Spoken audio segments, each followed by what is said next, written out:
Hello, everyone. We'll just wait a few seconds just for everyone to get into the webinar. We're going to have a large audience today, so we're just waiting for everyone to come in.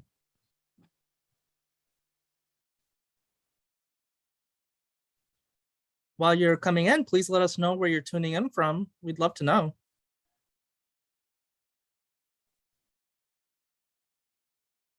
And we're nearly there, so I'll just go ahead and get started with introductions. Good evening, I'm Omar Acevedo, and I'm the Literary Program Coordinator at the Mark Twain House and Museum here in Hartford, Connecticut, and I'm delighted to host tonight's program. The Mark Twain House and Museum's virtual programs are produced in part with support honoring Frank Lord, a beloved trustee of the museum who passed away a few years ago.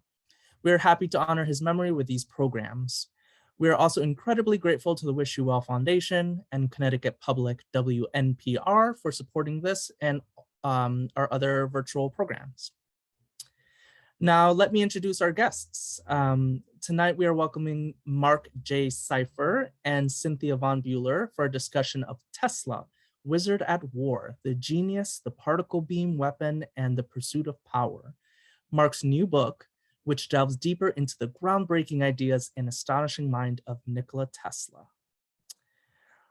Our moderator, Cynthia von Buhler, who will come on in a little while, is an award-winning American artist, playwright, and author of 5 books.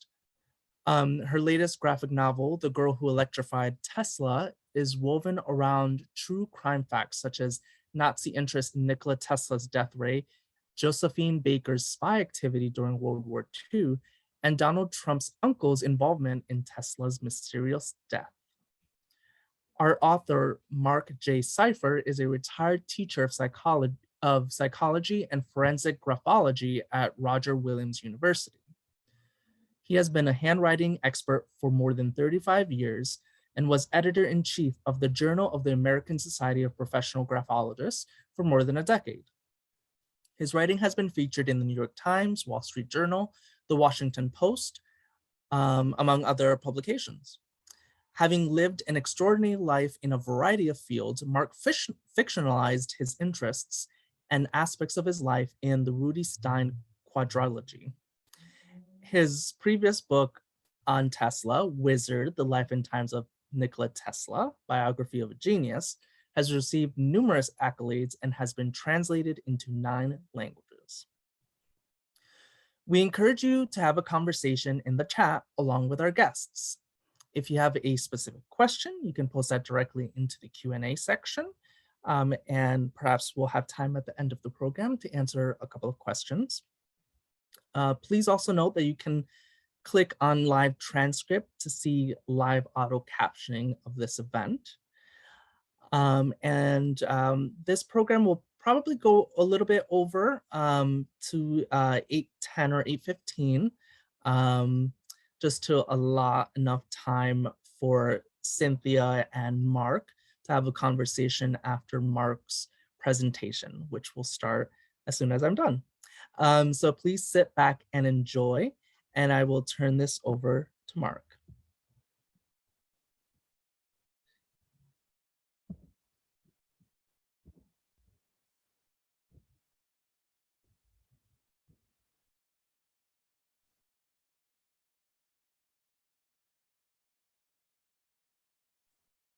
Hello, everybody. It's a great pleasure for me to be here with Cynthia von Buhler and also Omar. And this is a slide presentation. I'm going to spend about 20 minutes telling a little bit about Tesla's life. This first slide is a volcano eruption down in South America, and there's a lot of lightning that you can see. Yeah, this is my first book, Wizard, The Life and Times of Nikola Tesla. It came out in 1995. It's been out for 25 years. It's selling more than ever before. Often it's the #1 book in its various subcategories on Amazon. Even last week it was #1. It really tells Tesla's whole life story, but there were still some missing gaps in his life story. And that's why I wrote Wizard at War, the book that we're going to talk about today. So Tesla has, from being no one ever heard of Tesla, for the last 50 years, up until about 10 years ago. Then he started to enter into the zeitgeist and become part of the nomenclature. And one of the reasons, of course, was Elon Musk keeping the Tesla name onto the Tesla Roadster. So there's a lot of artists out there that do drawings about Tesla because he's such a terrific character. So these are some of the drawings that I pulled online. And you see, Tesla having the whole world in his hands. Tesla's also on the equivalent of the $1 bill in Yugoslavia and in Croatia and Serbia. And he's also on, this one is, what is it, $5 million dinero note. I don't know how much that is in real dollars, but he's on many dollar bills in Eastern Europe. He was born in Croatia, in Smiljan, in 1856. For those of you who know Sigmund Freud, Freud was born the very same year, so they have pretty much the same lifespan.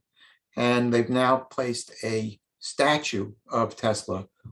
His father was a Serbian priest, so you can see the church on the right and their house on the left. This house is along a hill. There's a lot of war in that area. In the 1990s, 100,000 people were killed in wars with all the different factions that created Yugoslavia, which is broken up now into 7 different countries.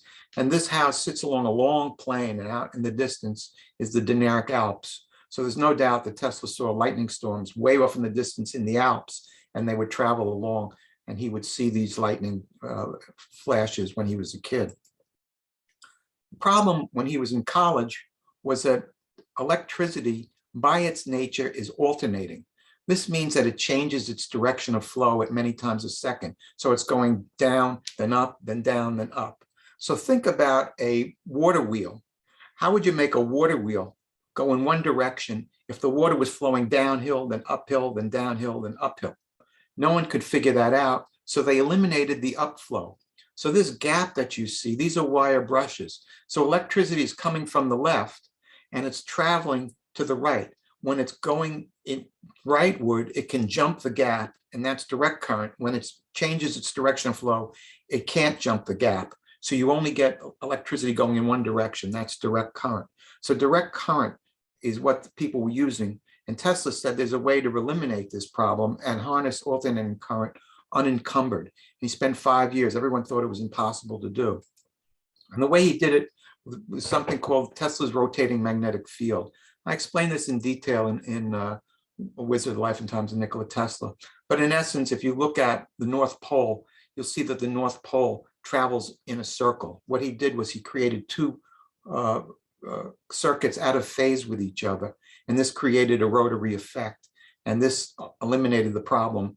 So the difference now between DC, which Tom Edison was using, you could only send electricity about a mile, power dropping off over distance, and only for lighting homes. So if you wanted to light up the whole Northeast of America, you needed, at the time in the 1880s, 3,000 power plants every mile, at every hamlet.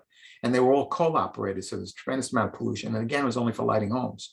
After Tesla, you could put an hydroelectric power system at Niagara Falls and illuminate the entire Northeast, and also run machinery, factories, refrigerators, toasters, vacuum cleaners, all that. So there was no comparison between the two, but people didn't know that because Edison had the name, and that's what the War of the Currents was all about. But when Tesla discovered this, he wanted to work for Tom Edison. So this is the rotating magnetic field, and he showed an egg standing on its end at the Chicago World's Fair. It spins around and stands up, and it becomes the workhorse of the world.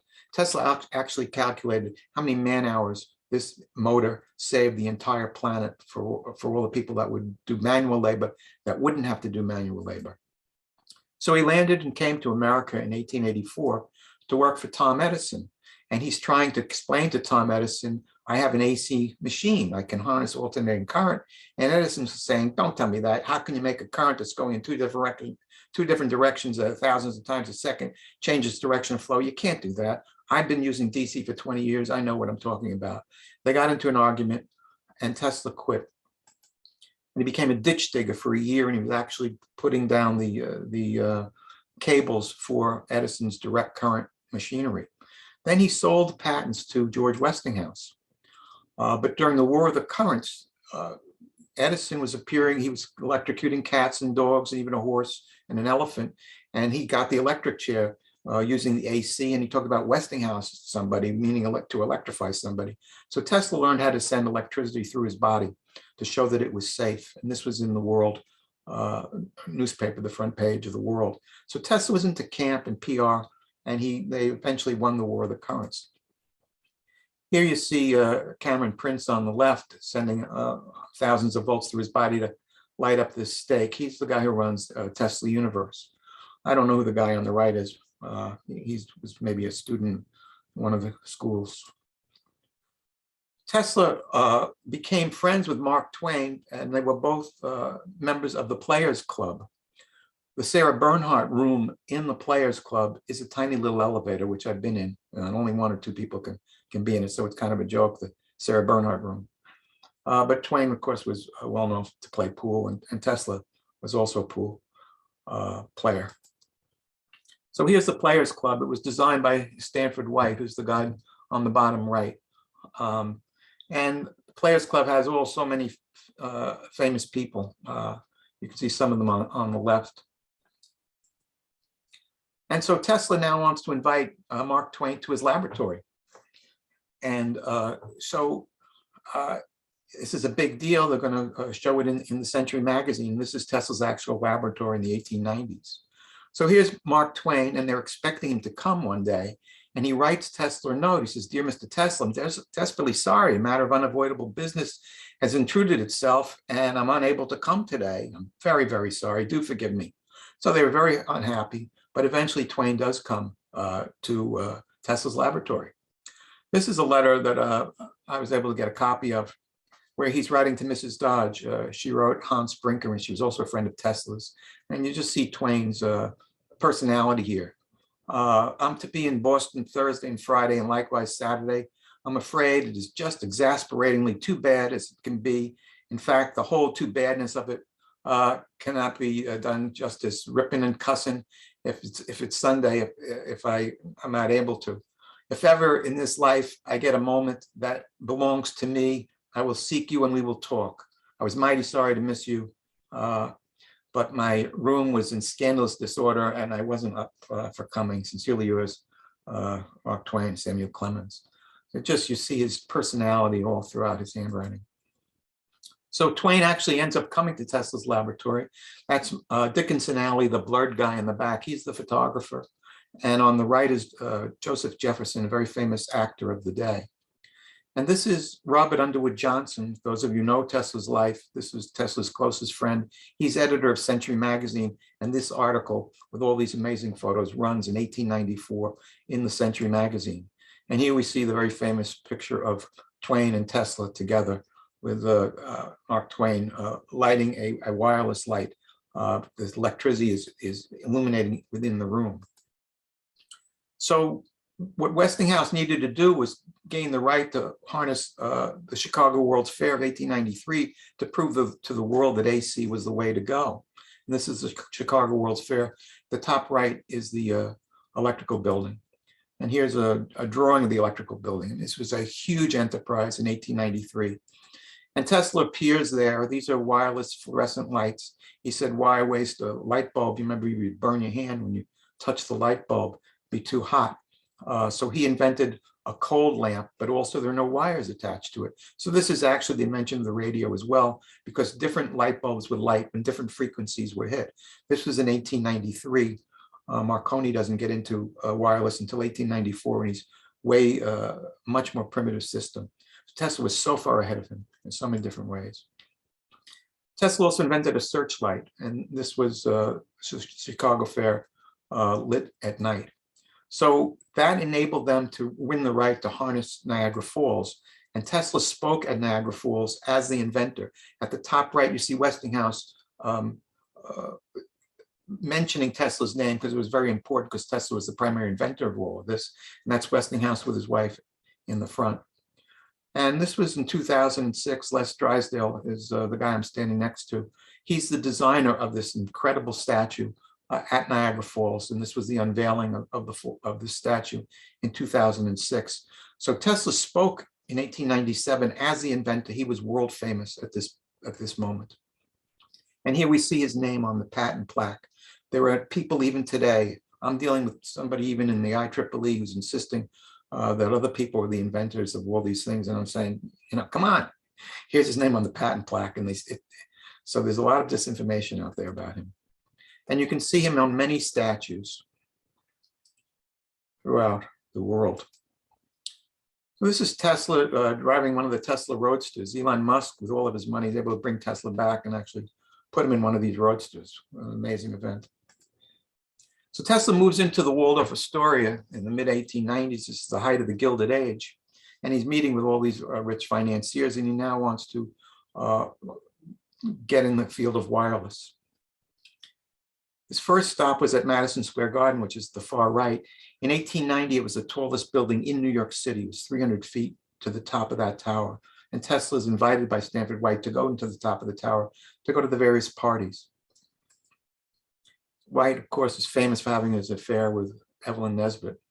And White was just a brilliant architect of McKim, Mead, and White. I live in Rhode Island. He designed Rosecliff Mansion in Newport, the Tennis Hall of Fame in Newport, the towers in Narragansett, and the magnificent Capitol in Providence, Rhode Island. And he's Tesla's architect. So we see the Madison Square Garden on the left, and we see Tesla's remote control robotic boat on the right. Twain wants to sell the boat to people in Europe when he's in Europe. So he writes to Tesla in 1898, have you an Austrian or English patents on the destructive terror which you've been inventing? Tesla, this was also a drone which could, sink ships, and that's why he's calling it a destructive terror. Both Twain and Tesla believed that if people had powerful weapons, it would end war because it would be folly to go to war, and that's how the boat was presented. But Tesla also presented it as a machine that could think. And so he said that, so he's really the inventor of the first robot. And here we see the mechanisms involved. What you see on the right is the actual boat. You see two aerials. Tesla was multiplying frequencies in 1898. That's the basis of cell phone technology. By multiplying frequencies, you can create an unlimited number of wireless channels. So here we see all the people that have cell phones all over the world. Tesla is the fundamental inventor of the technology which enabled cell phone technology, which he's trying to launch in 1901. So I got involved in the television show, The Tesla Files. And I was dealing with sensitive information from J. Edgar Hoover, and some of this stuff was then declassified. You see the word espionage. Tesla was, linked to spies and all of that stuff. And here I'm with Jason Stapleton and Travis Taylor. Taylor's a physicist with 2 PhDs, and we're on the trail of Tesla's secret papers here. And here we are in front of the FBI building. So this, once I made the television show, we did 5 shows. This enabled me to create my new book, Tesla, Wizard at War. I'll go quickly through the end because I know Cynthia has a lot of questions for me, but I'll just briefly tell you just a tiny bit about what this book gets into. Here we see a statue at Wardenclyffe. So Tesla's trying to launch this giant tower, this giant wireless tower out on Long Island. And he runs out of money. It's a very sad story. And he's trying to talk JP Morgan into giving him the money, and Morgan blocks him, and maybe we'll get into the reasons why, but it's very sad. Morgan didn't allow him to finish this great enterprise. He was envisioning cell phone technology for the whole world in 1900. Here we see his signatures, and if you compare the signature on the top right, for instance, and you look at it in 1906 and 1907, it loses all its verve. And we see his signature, his handwriting falling apart on the right. This is in 1906. On the left is a letter to Teddy Roosevelt's sister, and we see just a beautiful handwriting. So I hypothesized that he had a nervous breakdown in 1906 when he realized that his great enterprise at Wardenclyffe failed. And so we see him as really in the dumps. But now he comes back in many different ways. He's a brilliant man. This is how the tower would have looked like had it been completed. He wanted to use the tower to eliminate the use of fuel. So he would fly these airplanes because he would beam the energy to the airplanes and also beam them to cars. That was his idea. And he also had what was known as a particle beam weapon. So a lot of my book is about the search for what happened to the particle beam weapon, who did he negotiate with? And here I'm with Bill Turbo, who's Tesla's grandnephew at the Players Club in the Tesla Files. So Andrea Puharich is an amazing doctor who brought Rigella to the world. And he's the one who had the particle beam weapon paper, which he presented in 1984 at the Tesla conference that I was at. And this is the actual secret particle beam weapon, which the American government has still kept secret. Tesla actually sold it to Joseph Stalin. I have proof now that he was negotiating with Stalin. I have declassified documents from the Soviet Union. And this is how the weapon would have looked had it been completed. So the big question is, would it really have been completed, or was it folly? And what I discovered was that Tesla was negotiating with General McNaughton, who was the head of secret weapons development for the Canadian government. This is McNaughton on the cover of Time magazine. He was third in line to be head of Allied forces. So we have this idea that Tesla was an old man, was just feeding the pigeons and withering away. That's not true. He's negotiating with Joseph Stalin. He's negotiating with General McNaughton, who's Winston Churchill's right-hand man, who's in charge of the Canadian Army during World War II, third in line to be head of Allied forces after Eisenhower and Mountbatten. And Vannevar Bush is the head of secret weapons development for the United States. He's also knows Tesla very well. This is a letter to Tesla wishing him happy birthday. And so we see Tesla's particle beam weapon, which is, did he really build it? What really happened to it? That's what the book is really about. And one general who was in favor of keeping it was General L.C. Craigie. He was the first person to fly a jet plane. And we see here Craigie on the far left and Vannevar Bush, the head of the Manhattan Project, in the center. So there's all the secret things that are happening because of the atom bomb. Would Roosevelt go with the atom bomb, or would he go with the particle beam weapon? That's part of what we're discussing here. And so would you go with Einstein's theories or Tesla's theories? That's what President Roosevelt was facing. And here we see a letter from President Roosevelt, signed by President Roosevelt, to the president of Columbia University, asking for the lowdown on Dr. Nikola Tesla. He's thinking that I might need the particle beam weapon. If the Germans build a bomb before we do, we may need the particle beam weapon to protect us from an invasion. So here we see Tesla living in the Hotel New Yorker. And these are some of the people that Tesla is negotiating with: Stalin, Roosevelt, Churchill through McNaughton, and Vannevar Bush, the head of the Manhattan Project. The railgun of today, I think, is an outcropping of the particle beam weapon. So I think that his weapon really was used. He also is the inventor of the beginning, the idea of behind the Osprey helicopter airplane. That's his actual patent at the top, where the helicopter, it takes off like a helicopter, then rotates into the airplane position. So this is my quick run through of Tesla's life. This is one of my favorite pictures of him, because you're looking at him in 1920. He's lost Wardenclyffe, but he's now negotiating, building a particle beam weapon, building robots, and doing all these amazing things. And you get an idea of how complicated he is through this photograph. We did go to the UN to try and get Tesla's birthday to be an international day, like Thanksgiving. Everybody in America celebrates Thanksgiving. Our idea was if everybody in the world celebrated Tesla's birthday, it would help unify the world. These are my two books, Life and Times of Nikola Tesla on the left, and Tesla Wizard at War, which I really hope you guys pick up. It's a great book, and I just covered some of it right here very quickly. And that's it. That's really my little run through of his life. So that's it, Omar. I can move to bring Cynthia on, and we can get to the next stage.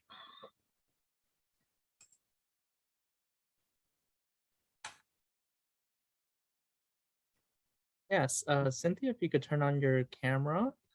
Am I no longer sharing? You are no longer sharing. You can turn that off. I can see if I can do it for you. Just 1 second, please.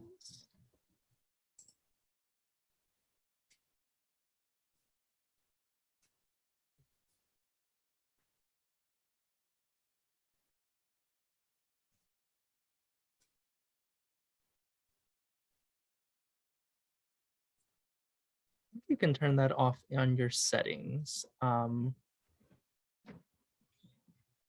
Mark, I think you can turn that off in your settings below. What do I turn off? The sharing of the screen.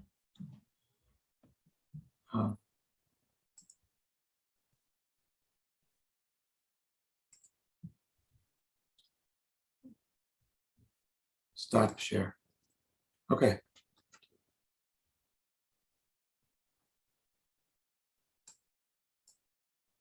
Cynthia, you can go ahead and unmute. Hello. Hi. That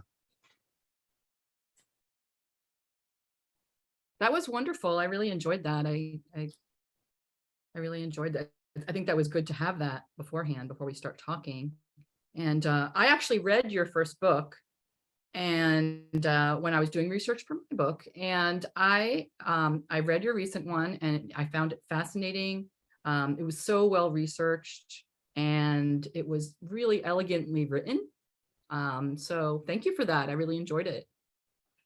Thank you. I appreciate it very much you being here and asking me these questions. I saw some of the questions ahead of time that and I can see the research that you put in to prepare for today.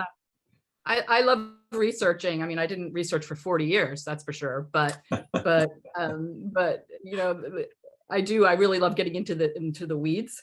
So the title of your book, it's Wizard of War, and you know, Tesla really wanted peace. So why call it Wizard of War and not Wizard of Peace? Yeah, the reason is complicated. The idea of mad, mutual assured destruction is a crazy idea. You know, if everyone has nuclear bombs, we won't have a war because it's too terrible. Tesla was under the same belief, and his belief that his particle beam weapon was so powerful that if every country had a particle beam weapon, you'd be nuts to invade that country. And so he called it a peace ray, and it was also called a death ray. So there are opposites involved in there. And, you know, when I teach, I joke about the dolphin. You know, the animal with the largest brain in relationship to body size is the dolphin. Man is second. So I would ask my class, you know, why is the dolphin smarter than the human? And of course, nobody knows the answer. And then I say, because the dolphin didn't invent the atom bomb. And I mean, we're stuck with this crazy bomb, and we're stuck, you know, now with Russia and Putin and all of that. So I have mixed feelings about the idea behind it, but that's really why he said it was a peace ray. He was actually seeking peace. But the technology behind the particle beam weapon was all information to other planets, beaming energy to the moon and to the nearby planets. So there's a lot involved in this invention. It isn't just a death ray. Yeah, it's a peace ray, death ray. You know, in my book I called it both as well. But interesting. So you outlined how Tesla made all these breakthroughs in technology that we all use today, that we take for granted today. And one thing I really found interesting in your book was someone named, I have to look it up, Arnav Kapoor. Am I saying that right? And yeah, I don't know, but yes.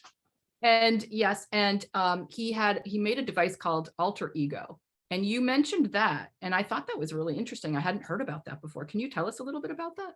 Yeah, he's a young fellow from an MIT. I think he deserves a Nobel Prize. I think he deserves 5 Nobel Prizes for this invention. What Tesla wanted to do, and Tesla wrote about it, he had very powerful powers of eidetic imagery, the ability to envision in his mind. I taught a course on dreams for a number of years, and one girl was telling a dream, and I see some girl in the back of the room nodding no. And I'm watching her go nodding no, and so I call on her. I said, why are you nodding no? She said, because that girl is lying. I said, what do you mean she's lying? She's lying. She didn't have that dream. I don't believe any of that. I said, what do you mean? She said, because you're blind in your dreams. And we were all looking at her. I said, what do you mean you're blind in your dreams? She said, how can you see anything? Your eyes are closed. Now, she had no powers of eidetic imagery, and she assumed that nobody else did. Tesla was the opposite. He had incredible powers. He ran machines in his mind. So he got the idea that if you could harness the retina, if you could read someone else's retina, you would see their thoughts because you would see what they were envisioning. That was his concept. And this fellow, what's his name again? Kapoor. Arnav Kapoor. Yeah, Arnav is a young fellow from MIT.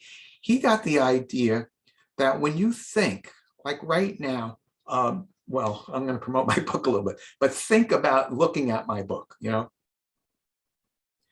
You've actually sent that signal to your voice box, but you didn't say it.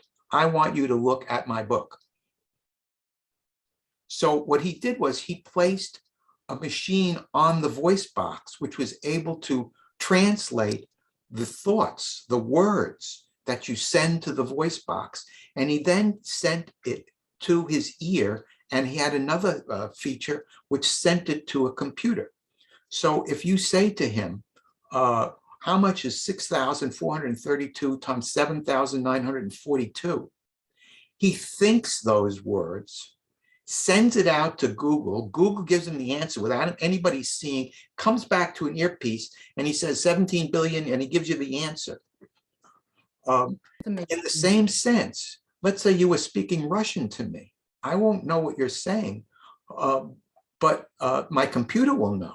So my computer will retranslate it. And so we could have a conversation almost simultaneously through his device. So basically what he's doing is he's thinking the words. The words are then sent to the voice box. And from that, he attached it in two ways, input and output to a computer.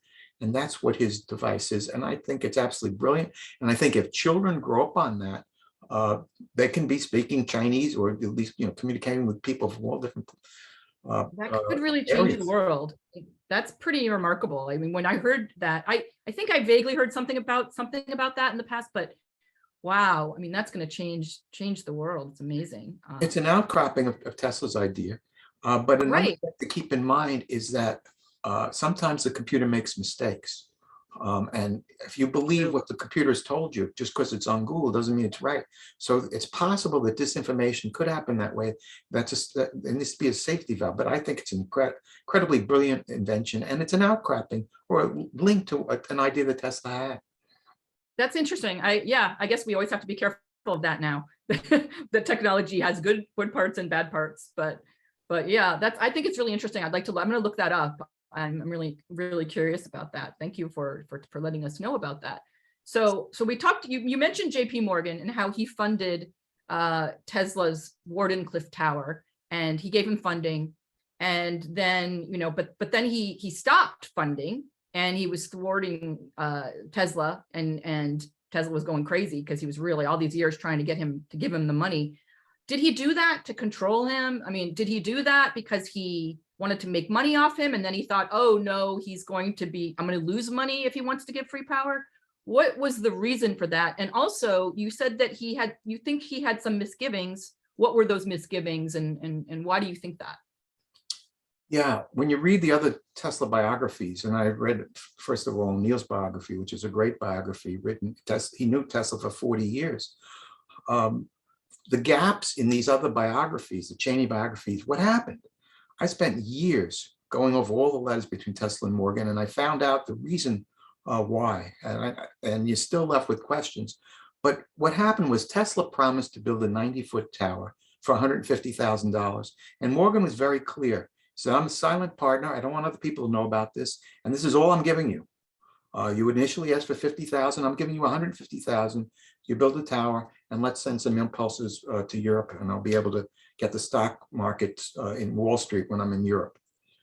Well, when Morgan goes to Europe, Tesla reads that Marconi has pirated his apparatus and admits to it in an electrical engineer article. Now, Tesla had offered his apparatus to Marconi, and Marconi said, no, I don't need your apparatus.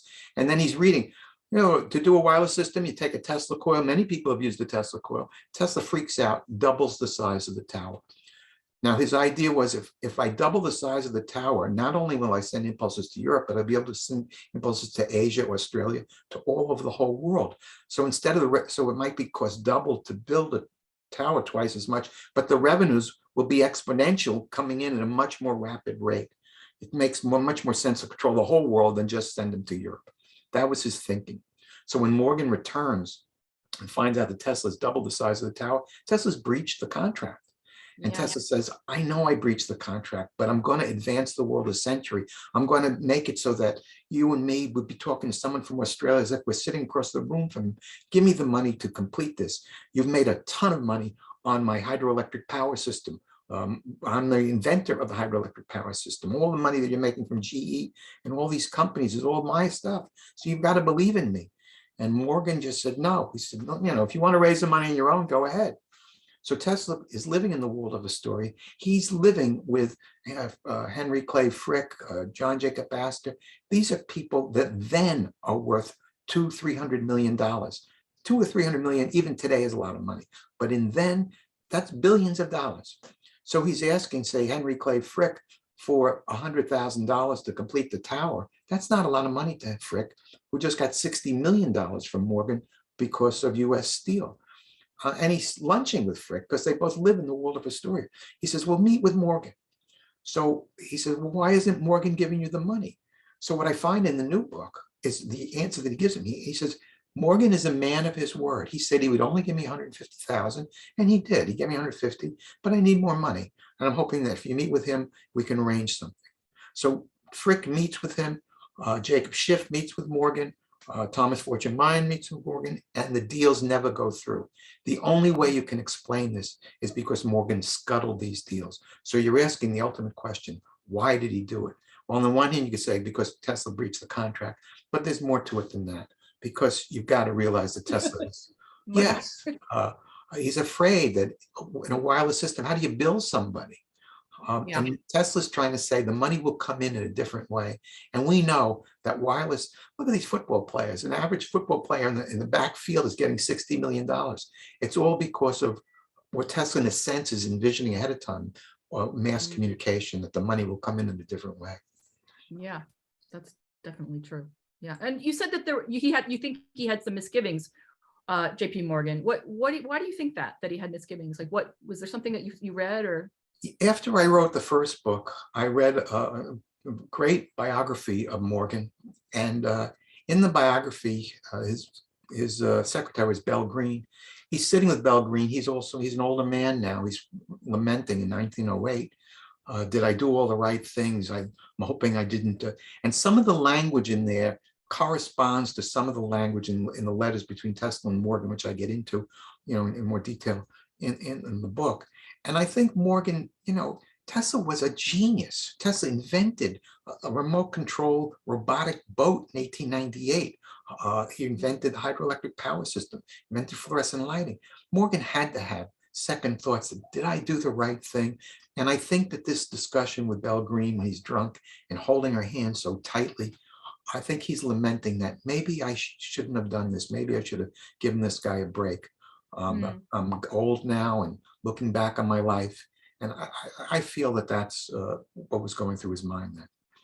I wish he had at the end of his life, because he died shortly, and could have, but then his sons were in control of his money. So, but okay. So here's another question. Tesla advocated for clean energy, clean, free energy. Had JP Morgan provided the funds for Tesla, do you think that we would be having this climate crisis we're in right now? Well, first of all, if we look back in the 1880s, as I mentioned earlier, there were 3,000 local power plants just for lighting homes, power dropping off of a distance. You could only send through DC about a mile. And they were all coal operated. If you want to do a hamlet in the middle of the forest, there's no waterfall there. So you have to have coal. So the smoke in the 1880s must have been massive of pollution. The hydroelectric power system, which is Tesla's invention, he said harnessing the wheelwork of nature. It's renewable because it runs on waterfalls and it doesn't pollute in the atmosphere. Look at our cars, not the electric cars, but our normal gasoline cars. One gasoline car produces pollution. The entire hydroelectric power system, which runs the whole Northeast, doesn't, it's clean energy. So it's utopian dream. Tesla has achieved the utopian dream through that system. And you're asking, Tesla continued on. Tesla's plan was to do away with the use of fossil fuels. So if Wardenclyffe had been completed, and if he was free reign, he would have done away with fuel in cars. We would have had a lot of power, a lot of Tesla towers all over the place, and they would have been beaming their energy. Our smartphones have batteries in them, so you're getting energy from the satellites and stuff, but you also need the energy inside the car. So I don't know how he completely would solve it, but I do think we would be a lot less reliant on fossil fuels had Tesla succeeded, if Morgan had allowed him. And I do think we'd be in a lot less problems with climate change. So I think you have an excellent point, Cynthia. I think you really have to go back in time and yeah. we need a time machine now. Okay. You mentioned did you talk a little bit about John Trump, Dr. John Trump at all? Could you tell us a little bit about John Trump and how who he is and how the death ray was in a box at the Governor Clinton Hotel? Could you tell us a little bit about that? Yeah, we had communicated ahead of time, and you think that it was a scam, and I think you're probably right. Tesla never paid his rent, in a lot of places, and this was one of his negative points. Some people were paying the rent behind his back, but he owed a lot of money. He owed the Waldorf Astoria $20,000. He owed, at the height of the Great Depression, the Hotel Governor Clinton $400. Now, $400 doesn't sound like a lot of money, but it was a great deal of money in those days. Mm. So he gave them a machine, said, "This is my particle beam weapon. It's worth $10,000. Keep it as collateral. And if I get the money, I'll pay you off and you give me back the machine." Mm. After he died, Vannevar Bush, who's the head of the Manhattan Project, who was also the former dean of MIT when John Trump was a professor there, hires Trump to look at Tesla's papers. I've had the Trump report for 30 years. I grew up in New York. I knew Donald Trump. I knew they both had the same last name, but it never occurred to me that they'd be linked. Many people have the same last name. When we did the Tesla files, during that time, I found out that Donald Trump's father's brother is John G. Trump. So his uncle is the guy we're talking about. His uncle worked with Van de Graaff. He's highly proficient, highly knowledgeable of particle accelerators and all that. He's very well qualified. He studied Tesla's papers, and he said, "There's nothing to them. Don't worry about them. You can ship them to Yugoslavia." This was during the height of World War II. Vannevar Bush accepted him at his word, said, "Look, if Trump said there's nothing to them, then, the heck with it." But there was another general, General L.C. Craigie. I showed him quickly his photograph. He was the first general military guy to fly a jet plane. He's like the John Glenn or the Chuck Yeager of his day, but it was top secret. Nobody knew that we had a plane. In fact, when the plane was docked, they put a fake propeller on it because they didn't want spies to think that we had a jet plane during World War II. This guy, who was at Wright-Patterson Air Force Base, looked at Tesla's papers and said, "Wait a second, I think there's something to the particle beam weapon." So what I uncovered in Wizard at War is two warring factions, in a sense, in military intelligence. One saying, "Yeah, don't worry, it's Tesla. He turned out he's a bit of a nut feeding the pigeons."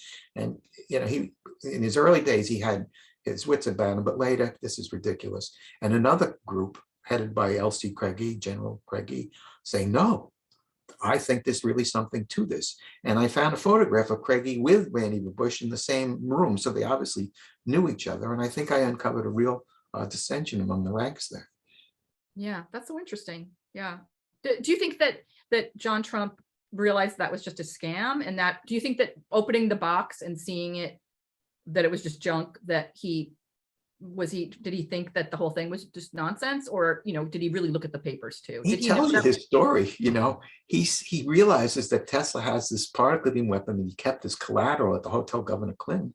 And he goes there and he talks about looking out the window, seeing it was a nice day and hoping that this thing is not going to explode when he opens it up. Yes, exactly.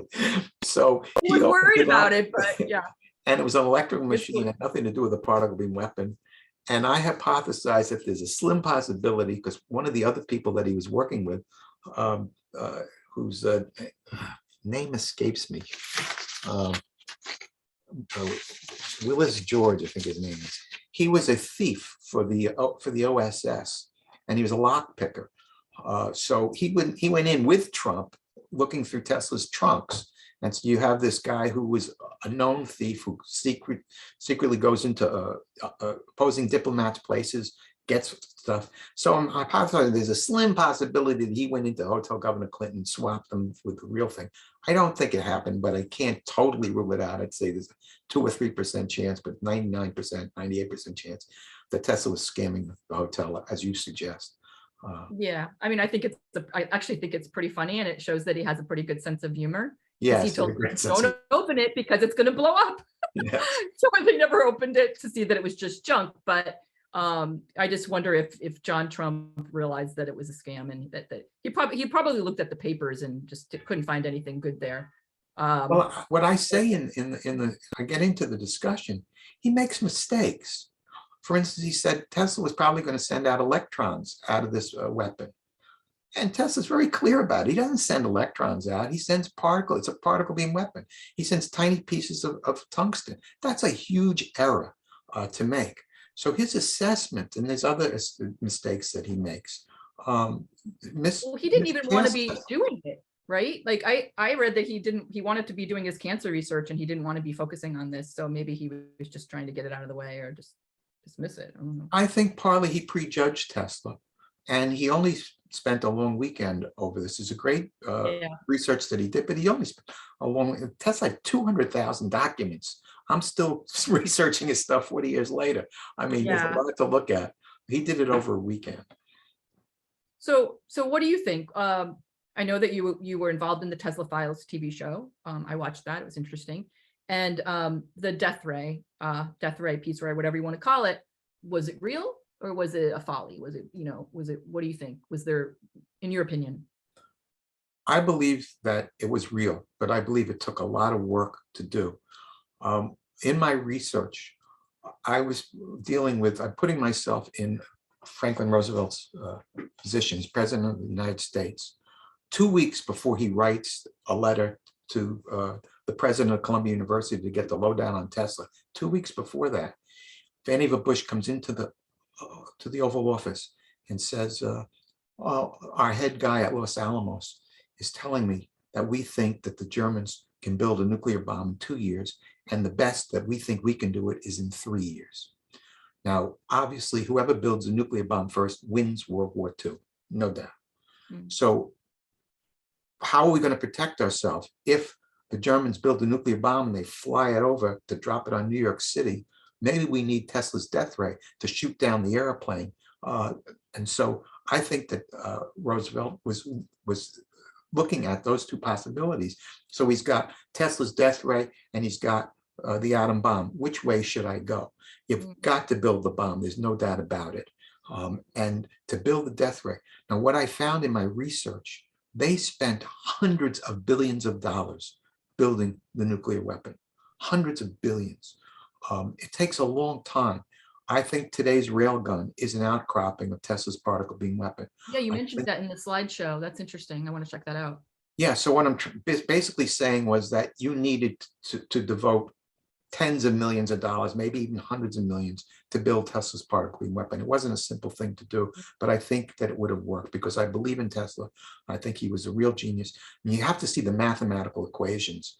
I was an honors math student, and after a while, I just couldn't do the math. I just couldn't do it. It got too complicated. I look at these calculations. I know math. I can't do the calculations that Tesla is showing you. 10 to the 47th power. I mean, all this kind of stuff. Your head spins. He calculated so many different things. So I believe in Tesla. I think he would have built it. And he may have had it in his head. He may have had just stored there. Maybe he didn't write everything down, like the missing file, but I don't know. Well, he wrote a lot of it down. And that's what I discussed. He explains a lot to the British, to General McNaughton. I didn't know who the heck General McNaughton was. I was involved I knew he was dealing with the British War Office. And I'm reading the letters back and forth between Tesla and the British War Office. And one of the generals, General Els, says, well, I'll give it to McNaughton. Let General McNaughton look at it. And I keep reading the letters, and I go in my head, well, wait a second, who's this guy McNaughton? Then I find he's on the cover of Time magazine, he's cover of Life magazine. He's the head of secret weapons development for the Canadian government. He's third in line for Allied forces. And there's a picture of him over a map with Winston Churchill.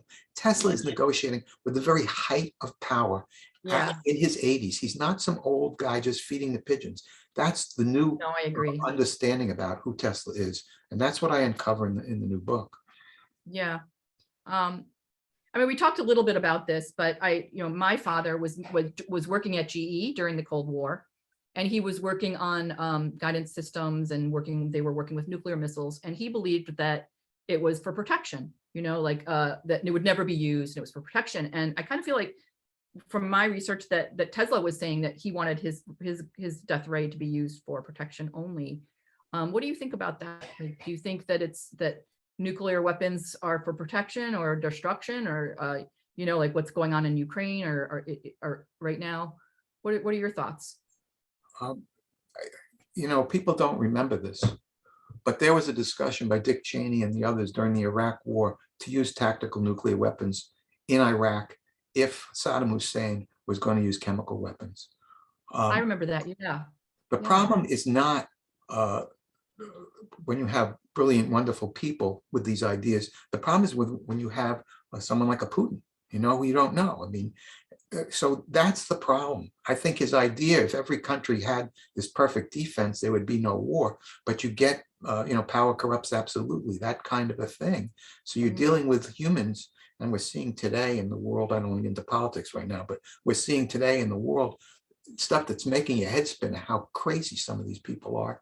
All the shootings of the kids, it's all it's a contagion. So that's the problem. So theoretically, MAD is a good idea, mutual assured destruction. Dr. Strangelove, a great film. And that film, I think, alone helped, ease tensions with the Russians. We need another Dr. Strangelove. We need some way to stop the insanity of the war, for instance, in Ukraine. So Tesla, we both agree that Tesla probably wasn't murdered. I kind of, look into that, but I don't think he was really murdered. I think he did die. He was old, but he was being watched and he was being spied on, and people were interested. Like you said, he was talking to leaders all over the world. Do you think there was something fishy about his safe when at the New Yorker hotel when they came and took it? Like, do you think that there was a secret document that was taken? Like, what do you think? I found in my new research that Tesla did fear for his life, and the Germans were after him. There's no doubt about it. But there's a horrible photo. You can Google it and see it. I never show it. You can see Tesla died of old age. You just have to look at that photo, and he's a week or 5 weeks away from death. But the Germans were trying to get his particle beam weapon. One of his closest friends was George Sylvester Virac. Unfortunately, Virac, he was the illegitimate son of the Kaiser, was a German propagandist. And Virac was closely associated with Franz von Papen. Von Papen was a diplomat in America. I get into this in the book, during World War I. And what the Germans were doing during World War I, the fifth column, they wanted to prevent America from getting into the war.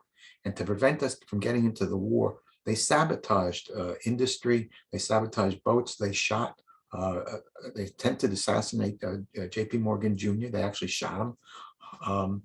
And they were poisoning horses that we were sending over to the British. And von Papen was very involved with all of that stuff.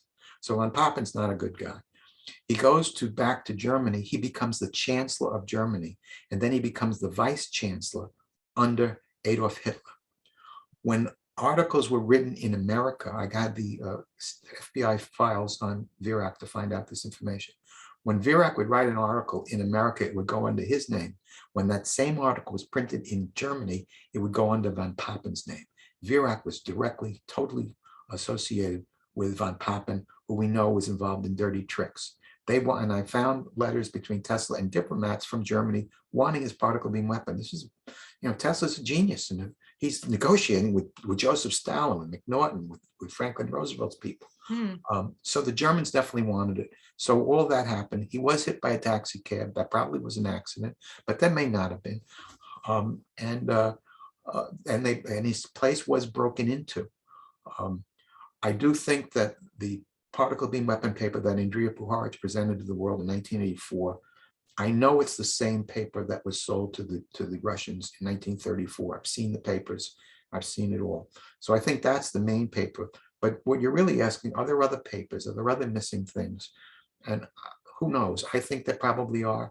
He talked about harnessing cosmic rays. I haven't been able to find very much information on that.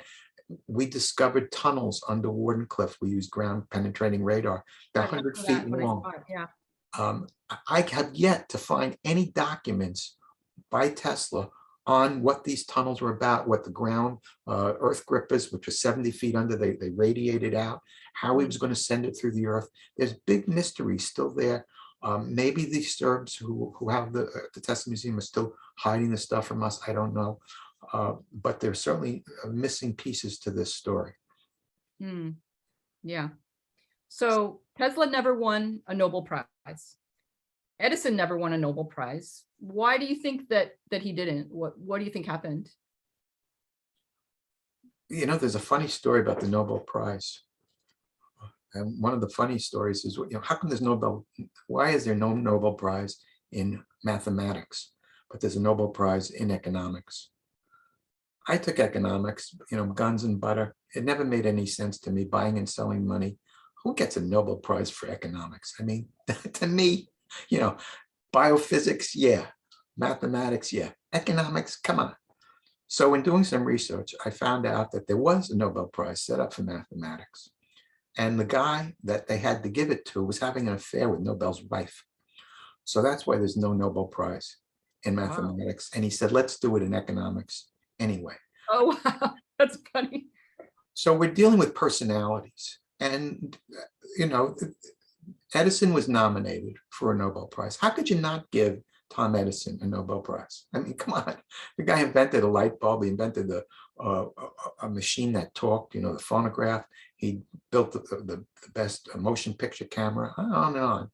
And Tesla's remote control robotic boat, I think, is worthy of a number of Nobel Prizes. In that remote control robotic boat, he multiplies frequencies, which is the basis of radio and cell phone technology, the ability to create an unlimited number of wireless channels, encrypted information. It's also a machine that can think. It's the beginnings of a computer. He uses a binary system to steer the ship with an on-off system. Yeah, I mean, so many other inventors, like, they were standing on his shoulders. Why wasn't he? He was eventually nominated. He was nominated by the guy who nominated Albert Einstein. He deserved a Nobel Prize. I think Edison deserved a Nobel Prize as well. I think you're dealing with personalities, and there's I am better than you, that kind of attitude. Were they nominated together to share it? Or no, not? it was a mistake. No. It was on the front page of the New York Times. The New York Times has never apologized. And they made a huge mistake. They were never, but Edison was nominated that year, but there was a missing nomination. And I think that it's possible that Tesla was nominated, and they removed that nomination because I think Tesla might have written them an angry letter because he was pissed that they gave the Nobel Prize to Marconi when he sent an impulse across the Atlantic Ocean using Tesla's equipment. So I think Tesla was angry at that. So he might have written them an angry letter, which we don't know about. And so it took them another 20 years before he got nominated in the 1930s. Well, okay. So pigeons, we need to talk about the pigeon. Yes. And how Tesla was in love with a pigeon. And he never had a relationship, whether it be with a man or a woman. Supposedly he was celibate. I raise pigeons. I raise and rescue pigeons from New York. I love them too. I can understand why he loves pigeons. They do mate for life, and they're very smart. They use the magnetic field and they're to find their way. They're very interesting.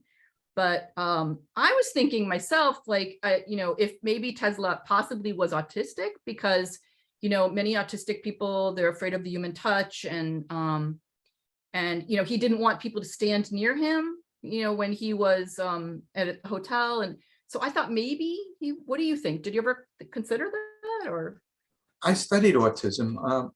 My teacher when I was at the University of Chicago was Bruno Bettelheim, who was very well known for curing a number of people who had autism. I do not think Tesla was autistic, and there are several reasons why. First of all, my handwriting expert. I looked at his handwriting at great length. It's just a wonderful, beautiful, flowing handwriting. Shows high intelligence, clear thinking. I've seen the mathematical equations and all that. He had a great sense of humor. My favorite story about him, he comes back from Colorado Springs and he's going to have lunch with Kipling, and he's writing to Robert Underwood Johnson's wife, Catherine, who they kind of have a vicarious love affair. They certainly flirt in their letters. And he says, "What's the matter with ink spiller Kipling? He dared to bring me to this raunchy hotel where I was sure to see hair and cockroaches in the soup." Now you have to laugh. I mean, it's just funny. He had a great sense of humor. So I don't think autistic people in general are known for having a sense of humor. He was hip. When you look at those photos, the one of him whipping the light bulb around and being hit with a straw, he was like, William Powell, the people that you think are Errol Flynn, the people you think are hip, Paul Newman, That's true. That's true. That was my next question. I was going to ask you if you ever analyzed his handwriting, and if you found, I think, he's obsessed with numerology and numbers. Did he have OCD, do you think? Obsessive compulsive disorder? I think he was definitely, I hate to use the word disorder, but I would say he was obsessive and compulsive. I agree with you. He circled a block 3 times before he entered. He was a mathematical genius. But he, what's interesting about him, he didn't believe in telepathy. He worked with John Hayes Hammond Jr., who has a castle in Gloucester, Mass. If those of you guys are watching. Clock. My grandfather clock is ticking, is going off, but yeah. So go ahead. And Hammond was working with Puharich, the guy who brought the particle weapon paper to the world. They were working with Eileen Garrett, who was a psychic. They went up to the castle in Gloucester. So Hammond believed in wireless, in brain wireless communication, but Tesla didn't. That's great. I read that. I read that in your book. Yeah, about Hammond. It's an irony to me. So did he believe in numerology? He definitely believed in the power of numbers. But did he believe in numerology? I don't know. But he's a mystery that way, because you'd think he'd be more mystical and being more open to those kind of areas. Do you believe in numerology? Yes, I definitely do. I've studied astrology. I think there's a lot to astrology. I wrote a book called Transcending the Speed of Light, and I cover the horoscopes of Clinton and Hitler and other people, Freud. I actually calculated, LSD. If a person takes LSD, they take it in the microgram range. Microgram is the millionths of a gram. If you take a couple little tiny little grains of sugar, instead of that, if they're little tiny grams of LSD, a person could be tripping for 6 or 7 hours. I calculated the influence of Jupiter on the tides.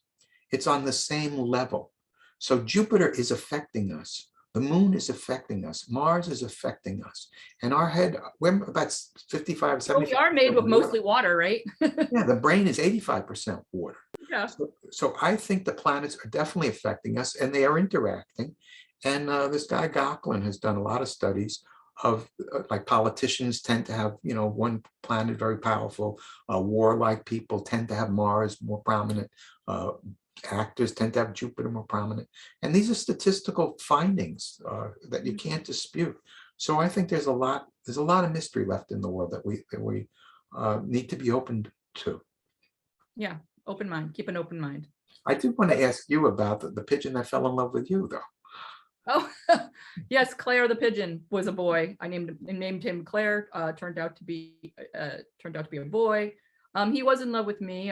He tried to mate with me, but then I found him a mate, because that wasn't going to happen. But pigeons are very special. I have 100 pigeons.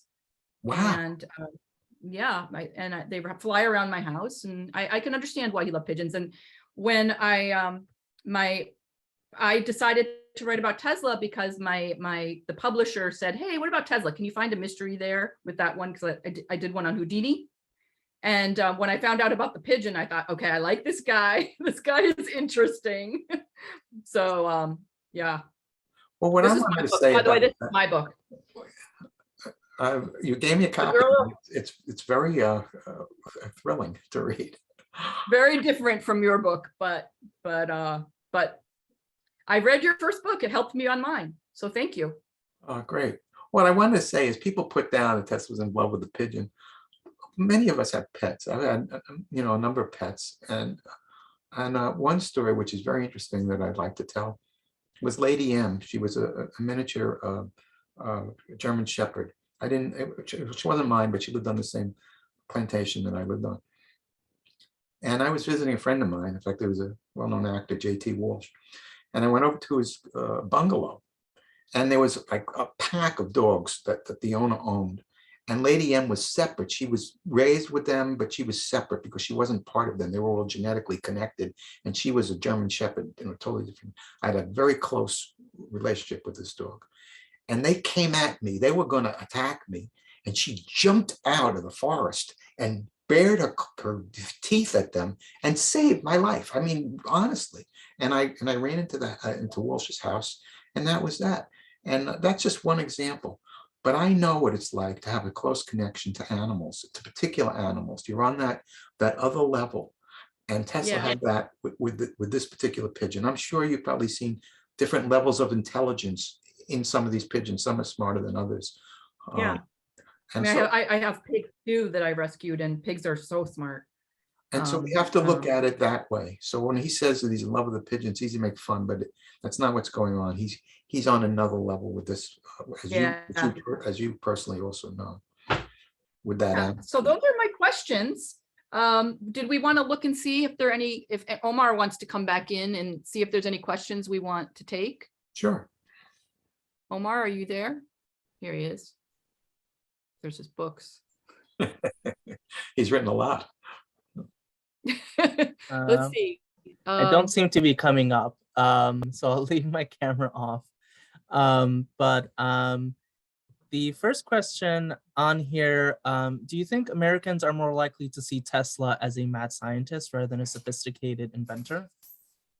He's definitely portrayed as a mad scientist. And in fact, the very first Superman comic was based on the death ray, which is based on, mythologicalizing Tesla.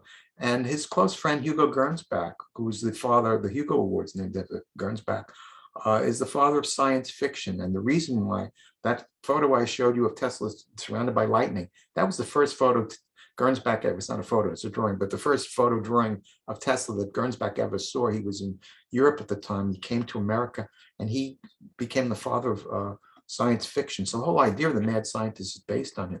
Even Frankenstein, young Frankenstein, the equipment used in those movies was Tesla's equipment. He actually helped in designing some of that equipment. So I think it's a very fair question. I think he is, in a sense, a mad scientist. But also we know— We love him for it. What was it? And we love him for that. Yes, exactly. Any other questions? Sure. Let's see. Stephen asks, now that we are starting to catch up with Tesla's vision for the future, what do you think comes next? How can we encourage the next Tesla or Teslas out there? I think one thing which we can do, I think we've got to get away from fuel. We're going to now send, I think we need to land on the moon before we go to Mars. It was stupid to go to Mars first. I mean, we got to set up a base on the moon. But you look at the fuel that is used to send these rockets up. I just believe there's another way to do it. I don't know how to do it, but that's the new Tesla of the future. I want you guys to figure out a way to send a rocket ship to the moon without using a tremendous amount of fuel. Use electromagnetic repulsion or some type of other way, or the idea behind the flying saucer was some type of centrifugal force. There's another way to do it. I know there's another way to do it. And that's one of the things I would want to hope for. Great. And we'll just take one last question. Julia Reyes asks, how many years ahead would we be in technology if Tesla's work had not been hidden away? I've actually written another book, which will be out in March. It's called Ozone Therapy for the Treatment of Viruses. Tesla invented an ozone machine. Ozone is well known to kill viruses. Ozone therapists have been blocked by the FDA and by the World Health Organization. this pandemic would have never happened. And I think had we listened to Tesla, had we followed he keeps selling ozone machines to medical professionals, if we'd simply gone in that direction, we would have never faced this horrible pandemic, which has stopped civilization, killed 1 million people in this country. My new book, Ozone Therapy for the Treatment of Viruses, will be out in March. It's going to blow the lid off this. It's going to show that this pandemic didn't have to happen. And had we followed in Tesla's footsteps and simply not denigrated the people that were exploring the importance of ozone therapy, it kills viruses. It's a way to, help. So I think that's one of the best ways. I think another way is, as I mentioned, to get away from fuel. I think Elon Musk is certainly on the right path. I think we're going to get away from having cars that run on fuel, and the next chance would be to get planes that that don't run on fuel. I read an article recently about planes running on solar energy, and most airplane flights are short. They're not across the whole country. So maybe 30 or 40, 50% of airplanes could be running on solar energy for the short flights. And then, maybe over longer periods, we'd figure out how to beam the energy and get off the use of fuel. That would be following in Tesla's footsteps. And I think that would be the way to head for the future. Great. Well, we had other questions, but unfortunately, we're going to have to end it there. Thank you so much, Marc, for your interesting work. And please buy the book. We put links in the chat. And thank you so much, Cynthia, for being our moderator. Oh, thank you. It's so interesting. It was so great to ask all these questions. Really fascinating. What I'd like to say is, you and I both sitting in chairs, it's like we're sitting in the room together. I know, it's nice. This was Tesla's vision in 1900, 1901, when he's arguing with Morgan. Exactly, right? Yeah. And it's so nice to meet you this way. It's like we're meeting, and that's what I know. We'll have to get he together wanted the world to we're get together. far away. Where are We'll you get together located, for a drink. Omar? Omar, where are you located? I'm in Connecticut. Okay, so we've got Connecticut, but you could have been in France right now. I mean, it wouldn't matter. So thank you so much. I feel honored that the Mark Twain House was interested in learning about Tesla, and I was happy to show his very close link to Mark Twain, who he also claimed helped save his life because of Twain's humor. When Tesla was very sick, he read some of Twain's humor. Right. Yeah, I read that in your book. So thank you again. Thank you. Yeah, it's our honor. Thank you so much. And if we will be posting this recording on YouTube tomorrow morning. So if you want to rewatch it or share it with friends, please do so. You'll find it on our YouTube channel. You can also search Mark Twain House Programs and find it there. So thank you so much for all of you for joining us. Have a great evening. Okay, thank you. Bye.